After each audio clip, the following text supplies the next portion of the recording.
Halo adik-adik, pada kesempatan kali ini kita akan belajar bersama tentang ekosistem. Nah, pada pembahasan yang pertama kita akan membahas mengenai pengertian dari ekosistem.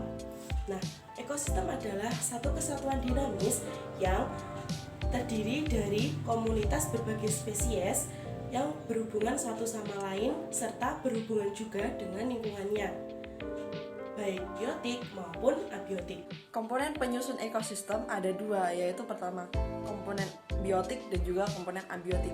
Komponen biotik adalah bagian hidup dari lingkungan. Nah, organisme hidup termasuk organisme hidup yang saling berinteraksi satu sama lain. Contoh dari ekosistem makhluk hidup biotik yaitu individu, populasi, dan juga komunitas. Individu adalah satuan organisme yang hidup di dalam sebuah ekosistem, contohnya binatang karang dan juga bambu. Sedangkan populasi yaitu kumpulan dari individu yang hidup di suatu tempat dan juga dalam waktu yang bersamaan. Populasi berhubungan dengan jenis maupun waktu dan juga tempat sebuah organisme. Contohnya seperti populasi harimau Sumatera yang berada di wilayah Sumatera dan juga populasi badak Jawa yang berada di daerah Jawa, di wilayah Jawa.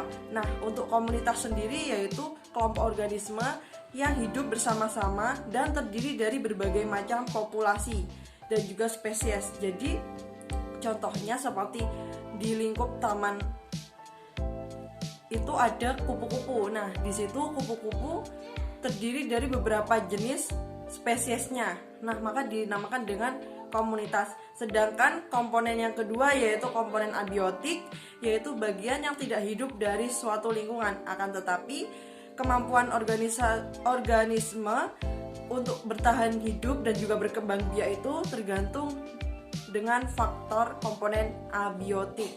Nah, contoh dari komponen abiotik yaitu air, tanah, udara, tekanan udara, dan juga topografi. Selanjutnya yaitu jenis-jenis ekosistem. Ekosistem sendiri terbagi menjadi dua jenis, yaitu ekosistem alami dan ekosistem buatan. Yang pertama yaitu ekosistem alami. Ekosistem alami yaitu ekosistem yang terbentuk oleh alam, di mana ekosistem alami ini terdiri dari ekosistem air dan ekosistem darat. Pada ekosistem air atau akuatik, komponen abiotiknya sebagian besar terdiri dari air. Sementara itu, pada ekosistem darat atau terestrial adalah ekosistem yang terjadi di daratan, di mana ekosistem darat ini bergantung pada curah hujan dan temperatur daerah tertentu. Yang kedua yaitu ekosistem buatan. Ekosistem buatan adalah ekosistem yang dibuat oleh manusia, di mana dari manfaat ekosistem buatan ini untuk memenuhi kebutuhan manusia. Semua yang ada di dalam ekosistem buatan ini, baik itu tanaman dan hewan, akan dipelihara oleh manusia. Selain itu, keanekaragaman ekosistem buatan pun cenderung rendah.